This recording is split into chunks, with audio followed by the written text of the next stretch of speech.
बहुत ही ऐतिहासिक चुनाव है और 16 राज्यों में घूमते हुए फिर मेरे को यहाँ नाना भाव ने अनुमति दी कि अब यहाँ आप आ सकते हो, तो मैं आया। 16 राज्यों में ऐसा नहीं है कि सिर्फ साउथ की बात कर रहा हूँ मैं इसमें राजस्थान, गुजरात, उत्तर प्रदेश, मध्य प्रदेश, छत्तीसगढ़, उड़ीसा, कई राज्यों में घूमते घामते यहाँ आया। तो आप देख रहे हैं कि थकान नहीं है, मुंह पे सबके मुस्कान है, क्योंकि जो माहौल दिख रहा है, माहौल बदलाव का दिख रहा है, परिवर्तन का दिख रहा है। प्रधानमंत्री जब भी मुंह खोलते हैं कोई विवाद पैदा करने की कोशिश कर रहे हैं और यह दिखाता है कि वो खुद समझ गए हैं कि 4 जून को क्या होने वाला है। नहीं तो जो व्यक्ति या जो पार्टी 10 साल से सत्ता में है उसको क्या जरूरत है मंगलसूत्र, मटन, मछली, मुसलमान, ये सब करने की जरूरत क्या? ये जरूरत तभी पड़ती है जब आपको पता चल जाता है कि आपके पास 10 साल का कोई रिपोर्ट कार्ड दिखाने के लिए नहीं है, कोई बही खाता दिखाने के लिए नहीं। आप लोग सब, हम लोग सब एग्जाम देते थे बचपन में। अभी आपके घरों में भाई बहन, बच्चे, भतीजा भतीजी एग्जाम देते होंगे। रिपोर्ट आती है, हर साल की रिपोर्ट आती है। तो 5 साल आप की सरकार को हो गए, आपकी पार्टी को 10 साल हो गए सत्ता में। आपसे तो हम सवाल पूछेंगे, आपको सवाल पूछने वाले पसंद नहीं। आजकल प्रधानमंत्री दिन में 4-4 इंटरव्यू दे रहे हैं, प्रेस कॉन्फ्रेंस तो एक भी नहीं करेंगे। राहुल जी ने तो स्वीकार कर लिया कि साहब मैं डिबेट को तैयार हूं, प्रधानमंत्री जी अभी तैयार नहीं। और इंटरव्यू में ऐसी ऐसी बातें करते हैं कि अब कपिल शर्मा कॉमेडी शो लोगों ने देखना बंद कर दिया, अब सब प्रधानमंत्री का इंटरव्यू देखते हैं। और कपिल शर्मा बड़े परेशान हैं, ये तो कंपटीशन आ गई। और कंपटीशन में प्रधानमंत्री समझते हैं। आप देखो, वाराणसी से एक स्टैंड अप कॉमेडियन बेचारा इलेक्शन लड़ना चाहता था, उसको फॉर्म नहीं भरने दिया। अब एक लोकसभा क्षेत्र में एक ही तो कॉमेडियन लड़ सकता है, 2 थोड़े लड़ सकते हैं। ये तो हम और आप समझते हैं। जो स्थिति इस देश के प्रधानमंत्री ने अपनी खुद की बना दी, अपनी छवि जैसी बना दी, जो मर्यादा होती है प्रधानमंत्री के पद की, वो मर्यादा तार तार कर दी। ऑड इवन, एक दिन कहते हैं हिंदू मुसलमान नहीं करूंगा, दूसरे दिन फिर मुसलमान मुसलमान मुसलमान शुरू। ये प्रधानमंत्री को शोभा देता है? इस देश में 1 घंटे में 2 नौजवान आत्महत्या कर रहे हैं। इस देश में एक दिन में 30 किसान आत्महत्या कर रहे हैं। इस देश में 1 घंटे में 4 महिलाओं के साथ बलात्कार होता है। उस देश के प्रधानमंत्री के पास मुद्दे क्या हैं? आप जब ये मुद्दे सुनेंगे तो आप खुद हैरान हो जाएंगे कि ये क्या बात कर रहे हैं, कहां से लाए हैं, ये आए कहां से। कल उत्तर भारत वर्सेस दक्षिण भारत का विवाद पैदा करने की कोशिश की। रोज नया विवाद पैदा करना किसी प्रधानमंत्री का काम नहीं होता। दिन भर राहुल जी के लिए कहते हैं शहजादा, और जब घबरा गए, डिबेट उन्होंने स्वीकार कर ली, तो कहते हैं कौन राहुल। और जिसको वो शहजादा कहते हैं ना, वो शहीद ज़ादा है, ये वो भी समझते हैं। एक शहीद ज़ादे के लिए इस तरह की टिप्पणी करना, शहजादा तो इस देश में एक ही है जिसको शायद बैट पकड़ना नहीं आता लेकिन बीसीसीआई संभालता। जय शाह नाम है उसका। आप लोग नाम लिखने में अगर डर जाएं तो मैं बता देता हूं, जय शाह उसका नाम है। तो 10 साल आपने सिर्फ और सिर्फ अपने कुछ दोस्तों के लिए काम किया। उन दोस्तों के लिए आपने पूरे भारत का धन लुटाया। आपने नहीं देखा कि कैसे आप रोजगार नहीं दिलवा पा रहे। आपने नहीं देखा कि कैसे जो जो आपने वादे किए थे वो आप एक भी पूरा नहीं कर पा रहे। फिर कहते हैं मोदी की गारंटी। अब मोदी की गारंटी सुनकर हंसी आ जाती, उन्हें खुद को भी हंसी आती होगी कि बोल क्या रहे हैं। चुनाव के बाद वो गारंटी बोलते हैं अमित शाह आकर कहता है वो तो जुमला था। तो ऐसी पार्टी को अब घर बैठाना जरूरी हो गया। 4000 किलोमीटर हमारे राहुल गांधी चले, उससे बाद 6500 किलोमीटर और यात्रा की।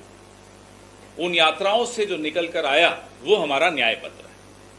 उस न्याय पत्र में लोगों से जो संवाद हुआ, जो वार्तालाप हुआ, पत्रकारों से हुआ, किसानों से हुआ, नौजवानों से हुआ, अग्निवीर के जो शिकार हैं उनसे हुआ, महिलाओं से हुआ, आदिवासियों से हुआ, शोषित और वंचित वर्ग से हुआ, तब जाकर एक न्याय पत्र बनाया।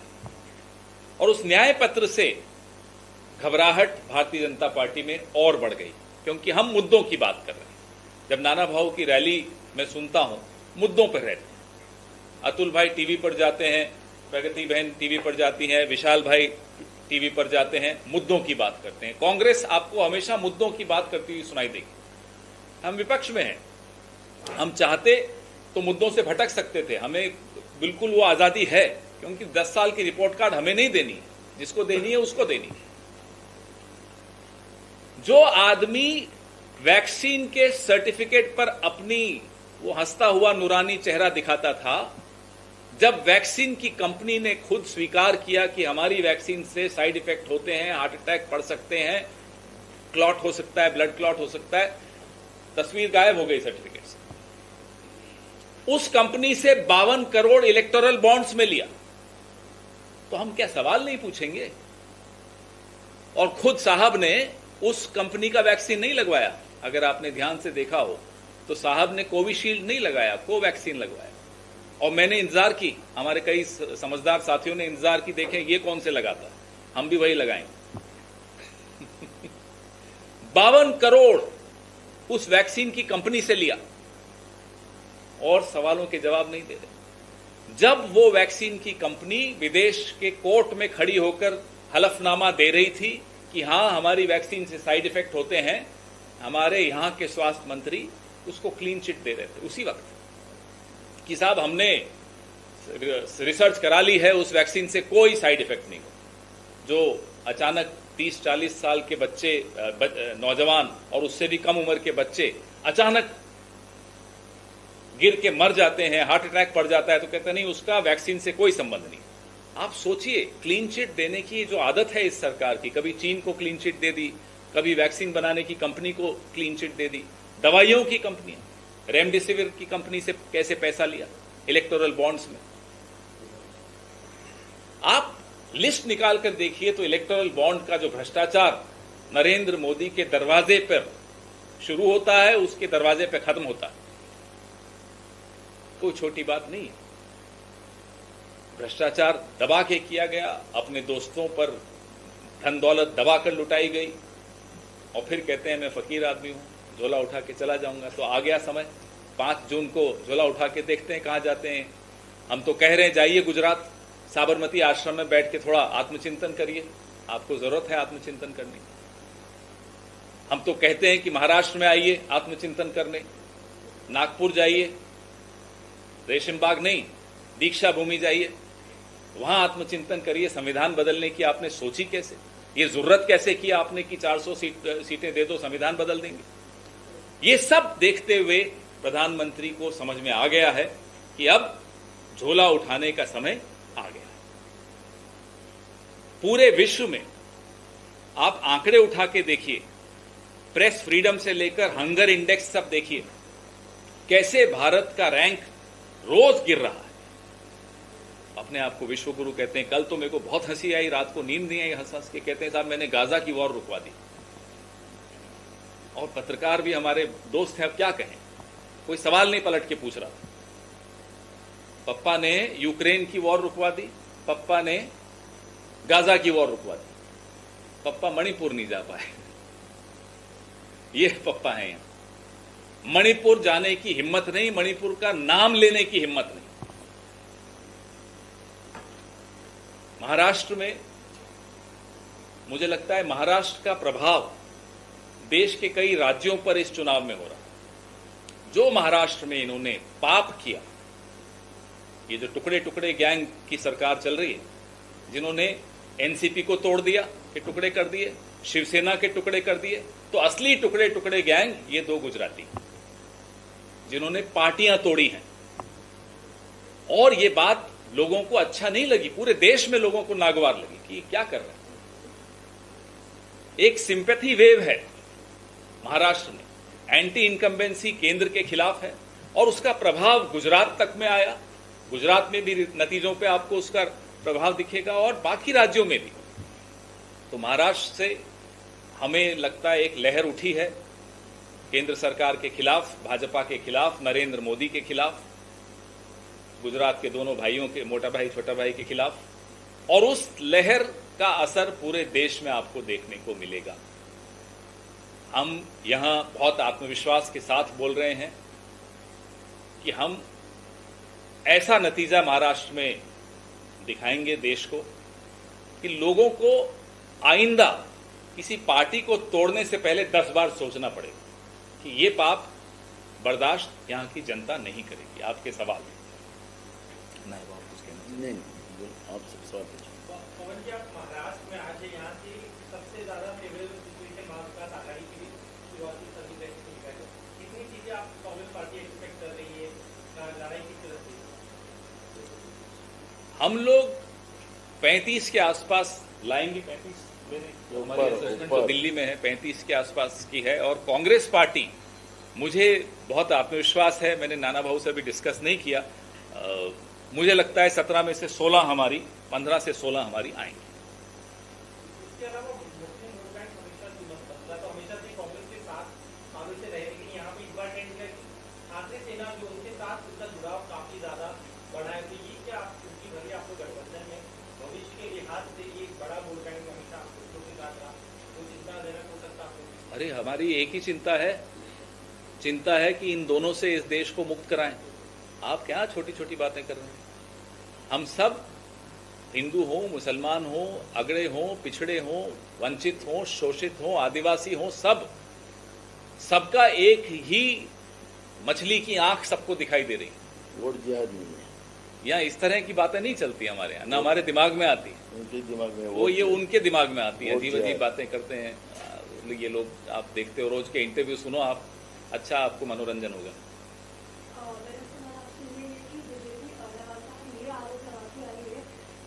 कांग्रेस जो है वो तुष्टिकरण की राजनीति करती है और उनके पास में ऐसा कोई चेहरा नहीं है। ऐसे में आप लोग किस तरीके से देखते हैं और अभी तक आपकी पार्टी में पीएम चेहरा को लेकर कोई भी आपके दोनों सवालों का जवाब। तुष्टिकरण की बात या हिंदू मुसलमान की बात इस चुनाव में सबसे पहले कौन लाया? नरेंद्र मोदी लाए। हमारे न्याय पत्र में कहीं हिंदू मुसलमान का जिक्र हो तो चुनौती हमने नरेंद्र मोदी जी को दी थी, उसके बाद डर के हमारे चुप हो गए, अब नाम नहीं लेते मंगलसूत्र का या हिंदू मुसलमान का, हमारे मैनिफेस्टो से लेकर। तो हमारे मैनिफेस्टो में, हमारी राजनीति में, हमारे संवाद में, हमारे नैरेटिव में, हमारे प्रचार में कहीं हिंदू मुसलमान की सोच नहीं दिखती। तो तुष्टिकरण कहां से आ गया? हिंदू मुसलमान की सोच और तुष्टिकरण की सोच दिखती है तो सिर्फ नरेंद्र मोदी और उनकी पार्टी में दिखती है। रही बात चेहरे की, 10 साल से लोग ये चेहरा देख देख के ऐसा परेशान हो गए कि अब लोग मुद्दों पर चुनाव लड़ रहे हैं। लोग चाहते हैं कि हर पार्टी मुद्दों पर बात करे। चेहरे से तो साहब मिल गया जो मिलना था 10 साल में। इसलिए ये कोई प्रेसिडेंशियल फॉर्म तो है नहीं इस देश में। इस देश में प्रक्रियाएं होती हैं। कांग्रेस पार्लियामेंट्री पार्टी की एक प्रक्रिया है, फिर गठबंधन की एक प्रक्रिया है। ये जो 1.5 लोगों की सरकार चल रही है, ऐसी तो हमारे यहाँ होता नहीं है। 2.5 लोगों की पार्टी और 1.5 लोगों की सरकार।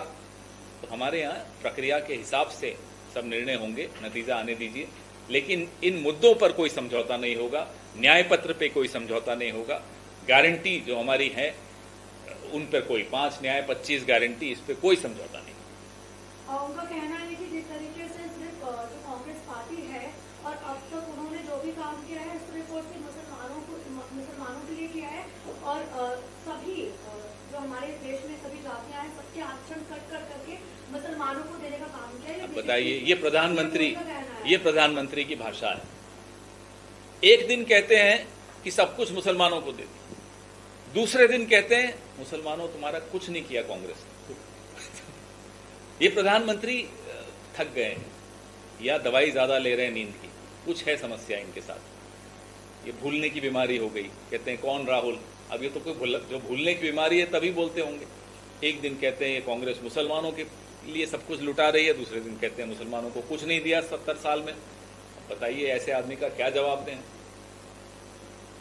Survey after survey has shown that Mahavikas Aghadi and India Alliance are poised to do better in Maharashtra compared to other states. Even if we see recently Priyanka Gandhi's rally in Nandurbar, it had a massive response. On the other hand, Prime Minister Modi is extensively campaigning in Maharashtra. From last 3 days, he is campaigning in Maharashtra. He had a rally in Nashik, roadshow in Mumbai. Today also he is conducting a rally in Mumbai. But why are Gandhis not seen in Maharashtra? Why are they not campaigning despite having such a right ground for India and Mahavikas Aghadi? No, they are campaigning. I remember attending 2 rallies. One was India Alliance in Nagpur. Nagpur was our rally. In India Alliance was in Mumbai, and regularly they are coming. But well, I'm very upset with the way the Prime Minister's roadshow disturbed and disrupted lives of people of Mumbai. This is not something which is acceptable, and I hope he apologizes to the people of Mumbai. You can't stop the metro services just because you want to do a road show. So this is completely unpardonable. And he didn't even have the decency to visit the families of people who lost their lives just 48 hours, 36 hours ago. So that's something which I think he should have had the decency to do so. So I hope he apologizes to the people. Even in that case, political mudslinging is happening. BJP is accusing the Mahavikas Aghadi government of giving the contract for the hoarding that collapsed to the contractor. What do you say about this? They are alleging that Let them do all the inquiries. Who's stopping them? It's their government. But I'm just saying the political decency of visiting those families and not starting a roadshow from Ghatkopar 36 hours after that tragedy struck people, innocent people. I am pointing out at the fact that they stopped the metro services just for the Prime Minister's roadshow. He's just an acting interim Prime Minister right now. He's not a full-fledged Prime Minister after the election code of conduct comes into force. How can the rules be bent for him, causing so much of immense inconvenience to the people of Mumbai? नाही झालं यांचं. Sir, one of the important issues we want to highlight is the assault on Swati Mahibal. And has been registered yesterday. He also gave a statement and a direct application on the CA of Mr. Arvind Kejriwal. How do you look at this, sir? This is developing in Delhi. And at the same time, we have also asked the question to the Chief Minister himself. He is now on this entire issue. And being a Congress party, how do you look at these developments? I think yesterday... MP has been assaulted. Yes, absolutely. Yesterday, our leader Priyanka ji was very categorical in articulating the Congress's position on this issue. Anywhere, if something is, any wrong is committed against any woman, whether she is an MP or an MLA or just any working woman or a non-working woman, that's not the issue. We stand by them. So let the facts come out, let inquiries take place. And there is no compromise on our position as far as women's safety and women's honor and dignity are concerned. In fact, summons have been issued to his PA. He's not. Let the law take its course. And the law should also take its course in Prajwal Revanna's case. Why has the passport of Prajwal Revanna not been cancelled? Why is Prajwal Revanna still in Germany? Why hasn't he been brought back to India? That's for the government of India to respond to. और उनकी BJP क्या आपकी गठबंधन के साथ ही आज वो मुंबई में भी आ रही थी, क्या इस मुद्दे पर आप लोग से उनसे बातचीत हो पाई? क्या उन्होंने अपना नहीं, ये तो अभी उनकी पार्टी का और पार्टी और पुलिस के बीच का मामला है, एक सबजुडिस मामला है, एक उसमें कानूनी कार्रवाई का मामला है, तो उसमें पार्टियों का आपस में इस पे बात होने की कोई आवश्यकता नहीं है। हमारी पार्टी के जो स्टैंड था वो कल प्रियंका जी ने बड़े स्पष्ट रूप से बताया। Sir, in a recent interview, Prime Minister Modi said that Rahul Gandhi is working very hard this election because he fears that if Modi wins the third term, it will diminish the image of Rajiv Gandhi, Indira Gandhi, and even Jawaharlal Nehru. अब बताइए, can you even respond to somebody as delusional as this?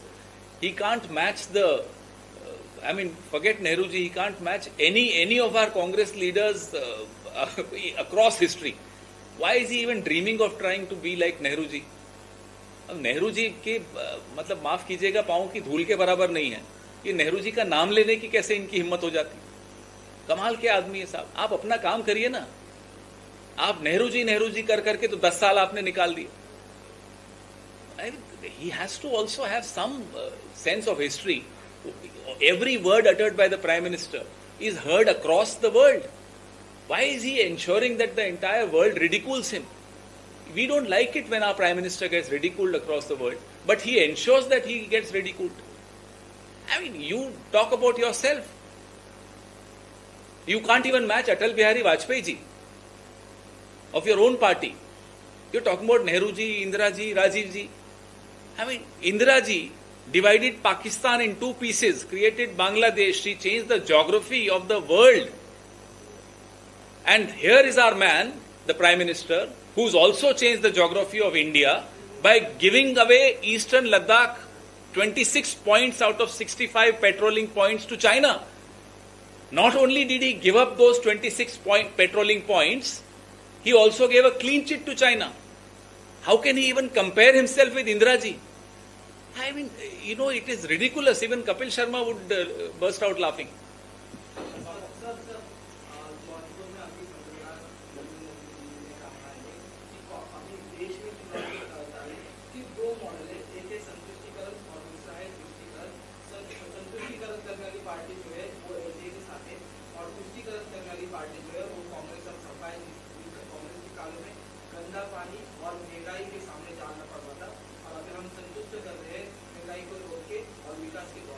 किसी ने, आप जैसा कोई पत्रकार वहां होता तो जरूर पूछता कि आप महंगाई को आपने कैसे काबू किया. 70 रुपए का पेट्रोल 100 रुपए में बिकता है, जो 70 रुपए का था 2014 में. 400 रुपए का सिलेंडर अब 1100 में बिक रहा है आपके राज में. ये ऐसे महंगाई को आपने कंट्रोल किया है. आप जैसा पत्रकार वहां नहीं था तो नहीं पूछ पाए होंगे. बहरहाल योगी जी जरूर किसी पत्रकार को बोलेंगे, आज देख लीजिएगा. योगी जी बड़े गुस्से में हैं आजकल मोदी जी से, वही पूछवा लेंगे, मुझे पूरा भरोसा है. तो मोदी जी की बातों को आप और हम तो छोड़िए, उनकी पार्टी के लोग अब गंभीरता से नहीं लेते. तो बोलने दीजिए कि महंगाई पे काबू. हर घर को मालूम है कि महंगाई पे कैसे काबू किया है और कितनी महीने की 5 या 6 तारीख कोई जेब खाली हो जाती है. तो फिर ऐसे में आप उनको बार बार कहो मैंने सस्ता कर दिया, सब कुछ कोई मानेगा? कोई मूर्ख थोड़ा ही है हम लोग सब. बोलने दीजिए.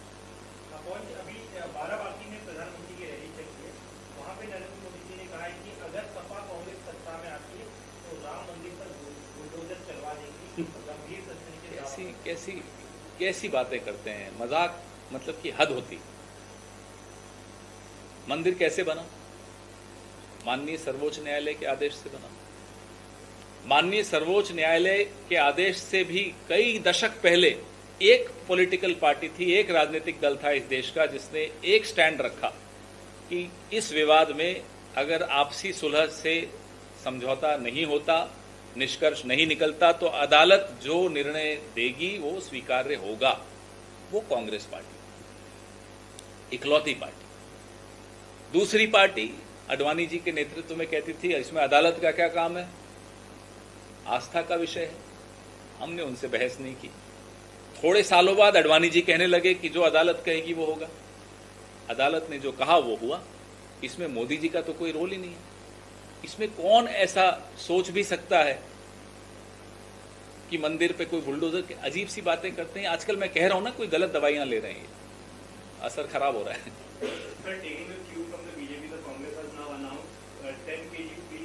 No, I take strong. Why does it? I take. Why does the announcement come midway election? Why was it not announced before? I take strong objection to the fact that we took a cue from the BJP. Do you know how this 5 kilogram ration came into being? He brought it during COVID. Who passed the right to food legislation in 2013? It was the UPA government. The UPA chairperson was Sonia Ji. The Prime Minister was Dr. Manmohan Singh. We passed the law of right to food. He didn't even implement it. When he forced hunger on the country by this sudden lockdown, he introduced this 5 kilogram ration scheme. Then he started spreading rumors about our intention on this. We brought this legislation. Now if we are saying that we'll give 10 kilograms of food grains, Mr. Narendra Modi should be ashamed of the situation in this country which merits this kind of an intervention from the next government. He has forced people to go hungry. Look at the MSME sector. Look at the record unemployment. I gave you data on how many people commit suicide every day because of unemployment. So it's not a favor or an obligation on the people that we will be doing. It is a helping hand which people deserve because of the last 10 years of horrible policies, knee-jerk reactions, and a total lack of understanding of how the economy should be managed by Mr. Narendra Modi's government.